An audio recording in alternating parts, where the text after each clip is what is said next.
Boring. I'm going to go watch Candace Owens. Now that woman, really, I feel like there's a lot that she talks about that I need to be worried about.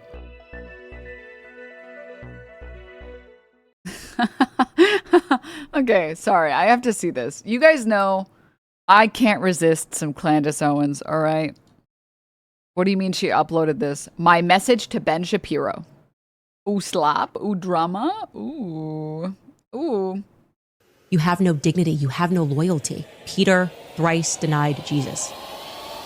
But Peter was not Judas. And that is what Ben Shapiro demonstrates. Publicly, everyone knows that also Laura Loomer has been stalking me. But I've been telling you guys, my real stalker in life is Ben Shapiro, okay? Since the day that I was fired from the Daily Wire, he has not stopped trying to bankrupt my family. It is almost comical at this point. We've learned to just laugh at it. It never goes away. We were laughing at the fact that he's just kind of allowed to pretend to be this normal public figure, but he's low-key a deranged stalker. And like he just sort of hides behind it, tries to God, she's so messy. I love her. What do you mean she just posted this picture of tiny Ben Shapiro on a pony? Like, what do you mean she's just going to post this random like, there's no source on it. She doesn't lead up to it. She doesn't say anything. It just shows up on the screen. Sorry, not tiny. Normal size Ben Shapiro. The stalking through legal filings. It's like, oh no, it's fine that we sent an intern to follow her at her event after we followed her. That was after we fired her. That was our right. It's fine if we keep just using legal abuse as a strategy. And I mean, for every little infraction, like Denim, it's clearly AI. No, that's a real photo. I actually personally took that photo. Nice try though. They were monitoring my likes. Back when you could see likes on X, I was facing serious lawsuits over you liked this tweet and it was a bit disparaging to us. Stalker, just full-blown stalker vibes. It all made sense, though. It all made sense when phone calls started coming in, emails started coming in regarding the Daily Wire layoffs, which began, I am told, on Thursday, actually, continued through Friday. There's some indication they may actually be continuing through today. And it was an absolute bloodbath. Do not allow them to spin it. Okay, I'm talking entire departments, big people at the firm, lawyers at the firm, the chief op.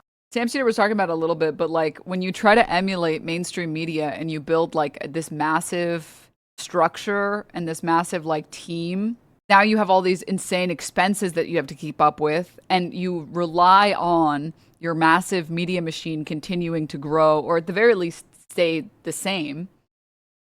And now you just have this obscene overhead, and you have no way to deal with it if your industry crashes and burns, even a little bit.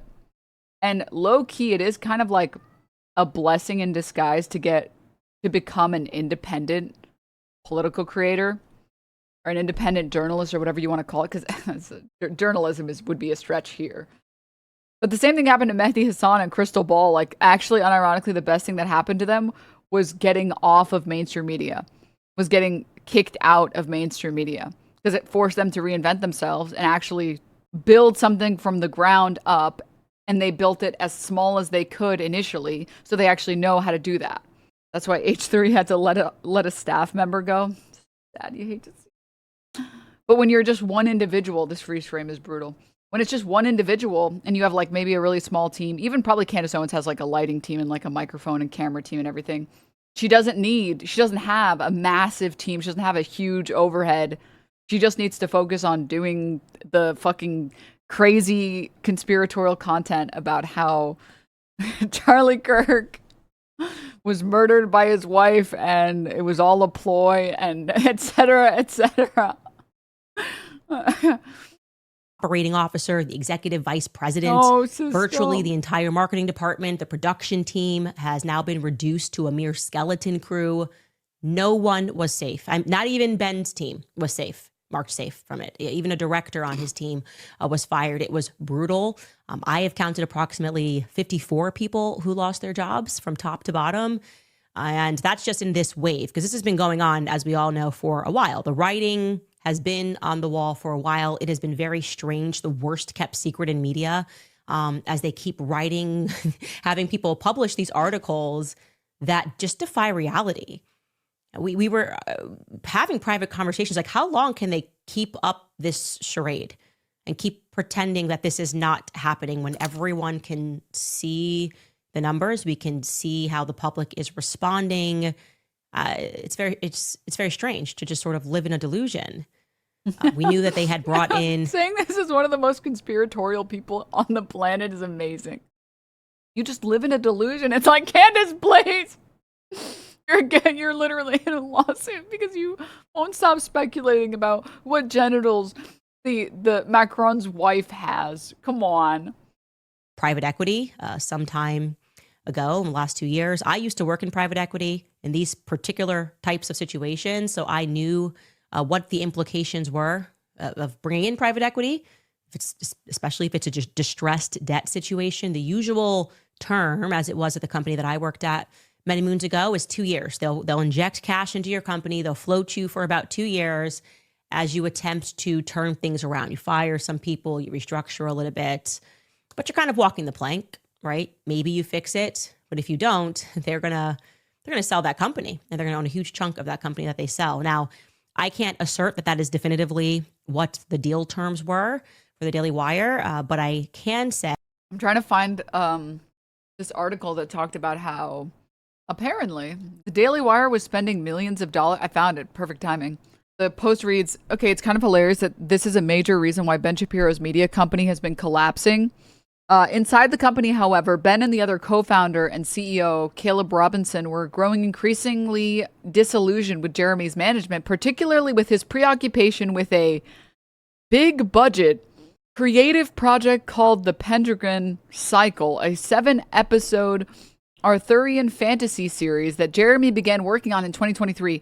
He created an 8-figure budget for the show, 7 figures per episode, and also took a leave of absence to work on the project.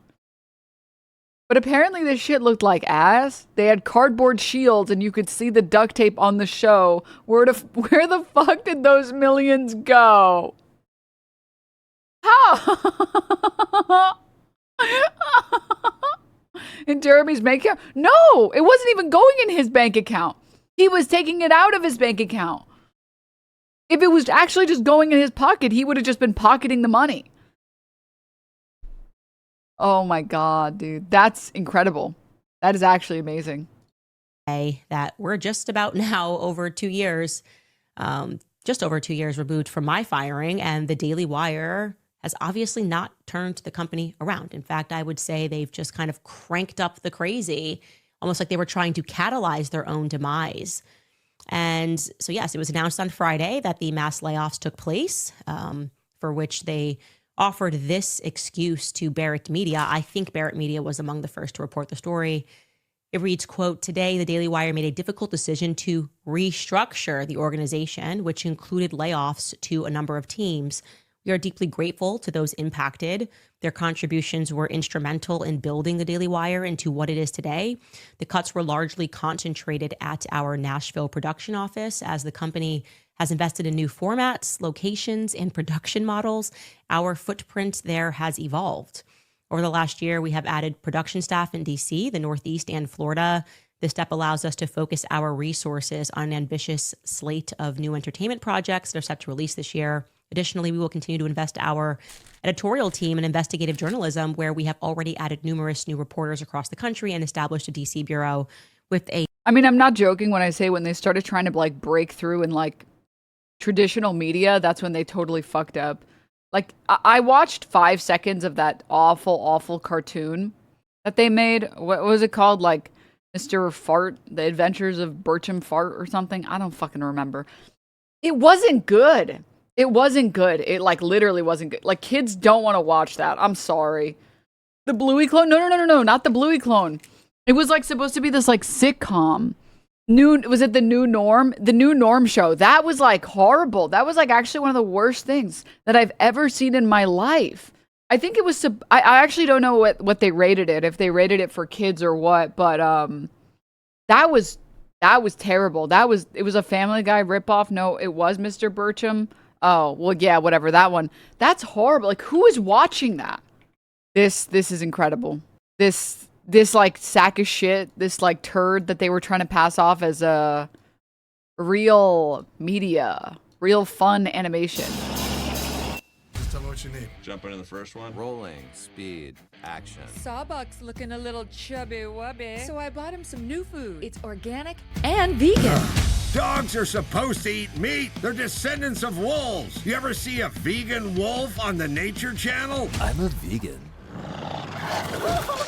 Coffee is for closers, ladies. Listen up! Hey, don't make this a prison hug. I'm a heteronormative, cisgendered white male. For which I apologize. I'm black, and that used to be enough, but I'm also bilingual, and I'm non-binary. We're the Army. We drink more before 9 a.m. than you Navy pukes do all day. He rubbed all the fur off his emotional support ferret. The damn thing looked like a four-legged penis. Charity and work. Two words that should never go together. Like It's like budget. What is his name? Something Ham? Dom Ham? What the hell is that guy's name? John Ham.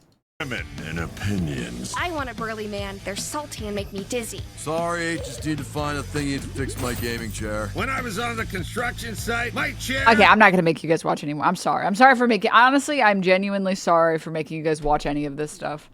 I'm sorry. This is horrible. Like, every single joke is like, I'm gender, race, sexuality. Oh, why is everything gender, sexuality, race? And that's the whole show. I was thinking about it the other day with Dave Chappelle, where like literally every other day there's a fucking article about Dave Chappelle being like, why do you guys think I'm transphobic? You guys just don't get my joke. The media is misunderstanding my jokes. And it's like, dude, if literally everybody is thinking that your jokes are transphobic, and the only people that are laughing are the conservatives because they think your jokes are transphobic, maybe your joke wasn't very good and it ended up just being transphobic. And instead, you should just make jokes that are funny. Just make the jokes that are funny. I don't know. It's not that hard. Well, I'm not saying it's not that hard. Okay, making jokes is hard. But like, it's not that hard to understand that it's not that everybody is misunderstanding you. It's that your delivery, your execution, and the topics, the subtopics you pick within the topic weren't good. It only had 6 episodes. Yeah, because it was fucking dog shit. Oh my god, dude. Anyways, yeah, I'm just enjoying watching the Daily Wire crash and burn. Remember when I said that conservatives, the problem is, here, maybe I should get like a diagram or something. Let me see if I can explain it in like a way that I don't need a diagram. The problem with being a conservative online is that you predominantly get viewership or like views or influence based on fear-mongering. So like Fox News literally only operates on fear-mongering. When they've done research on Fox News viewers literally have a bigger amygdala. Like they literally have a bigger fear response. That is what it is trained on. That is like the average Fox viewer is trained on only fear. There's no rational thought. Just like the immigrants, the trans, they're coming for the gays. They're gonna get me. We need to do something. Like that is barely hyperbolic. Prey animals. Moving on from that point to say, that's why Fox News is like, they'll recycle stuff. So like they'll give they used to run the immigrant story about the immigrants stealing your jobs for a long while, but then they realized people started getting bored of that. So they shelved it and they brought it back recently. Because once you stop being able to like fear monger about something, you have to move on to like the next big thing, or you have to shelve it and come back to it and rotate out the villains. Because again, people just get bored. They're like, I'm tired of this. I'm not really scared of this one. I'm tired of this. I'm not really scared of this one. And it's the same problem with like conservatives online. You either get more and more insane and more conspiratorial and more fear-mongering, or you kind of fall off into oblivion, which is what happened with the Daily Wire, where they were like, well, we don't want to do this, the Erica Kirk killed her husband conspiracy theory. And same thing with Tim Pool, where he's like, well, I don't want to, that's too far for me. So people are like, Boring. I'm gonna go watch Candace Owens. Now that woman really, I feel like there's a lot that she talks about that I need to be worried about. And you kind of like don't talk about any of that stuff. And the cute thing is sometimes they'll like pivot left. They're like, I agree. They start pulling the DNC strategy where they're like, I actually agree with you guys. Like, that's never worked. That's never worked. But they don't know what the fuck else to do. So it's kind of funny watching it happen to Asmongold.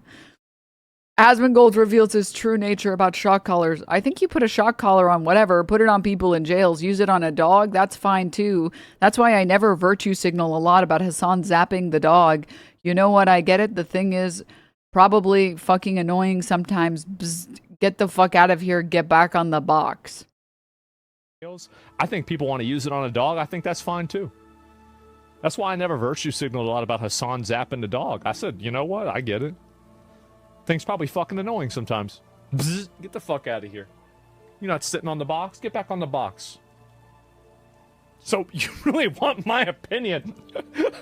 You know, usually people don't really ask my opinion on things, right? Boring. Look, I'm so edgy. Oh, guys, look, look how edgy I am. Unfortunately, all of the comments, by the way, are people saying rare. Oh my god. Asmongold take Asmongold. It's like, damn. Even your audience is too audience captured. Well, I guess it doesn't make sense. It's too like opinion captured to care about what your take is. Amazing. Incredible. Look at this. Why is there an Asmongold stand in here? Don't lie. You share his opinion. Dude, I've had the same opinion since day one. I don't own dogs. I don't train dogs. Dogs are too much. Okay, I want a small little furry animal that bothers me throughout the day by meowing loudly, and that's it. Okay? That's what I want. I don't want to take my animal out for walks. I want peace and quiet sometimes, and I don't want to be bothered all day for love. My cats currently bother me for love for at least a couple hours a day. And I'm like, stop, you're supposed to be a cat. You're not supposed to bother me. You're supposed to fuck off. What the hell? All right. All the time. I mean, Meerkat's literally, I'm like fucking playing with Meerkat like he's a goddamn accordion. And I'm like, on stream. And I'm like, okay, you can go now. And then he comes back. I'm like, what the fuck is wrong with, like, what is wrong with you? You are not a cat. You are not a cat. What the hell? What was I saying? Why are you bothered by the responsibility you bought? You just blow in from Stupid Town. Is that it? You just blow in. You should ask parents if they've ever been bothered by their kids ever. And then when they say yes, you're like, well, then why did you get them? It's like, because the pros outweigh the cons, idiot. Use your fucking brain for like 1 second. Oh my God. What was I saying? Oh yeah. My opinion about the fucking shock collar has not changed. Not the same thing. It's okay. You haven't explained why the analogy doesn't work. All right. I don't train dogs. I don't know when you're supposed to use a shock collar, if you're ever supposed to use one, because I don't train dogs and I don't have dogs. So I don't have an opinion on it. Maybe if I was a dog trainer and I cared about researching everything that there is to know about training dogs, I would have an opinion. I don't have one because I don't care, because I don't have a dog. That's it. I have a very parasocial take. Hasan must listen to your stream while he works out, because every day I watch him, I swear he copies at least one of your jokes bar for bar, word for word. A joke you had said the same day. I'm just saying, dude. What does Hasan say? Tomorrow's news today? Hasan's stream this morning or something. That one is not that good. We need something better. That was not good. Well, okay. To be fair, though, that technically probably means Hasan isn't stealing from me. He's probably actually just stealing from chat. So he's stealing from you guys. We're workshopping it. Today's afternoon news this morning. But anyways. I will say the entirety of the collar thing, probably one of the most astroturf things I've ever seen in my life. The goalpost now is, well, we don't care about the shot caller. We just care that he's a hypocrite. It's like, why are you lying? Why are you lying? What the hell? I don't care. It's so, I just, oh my God.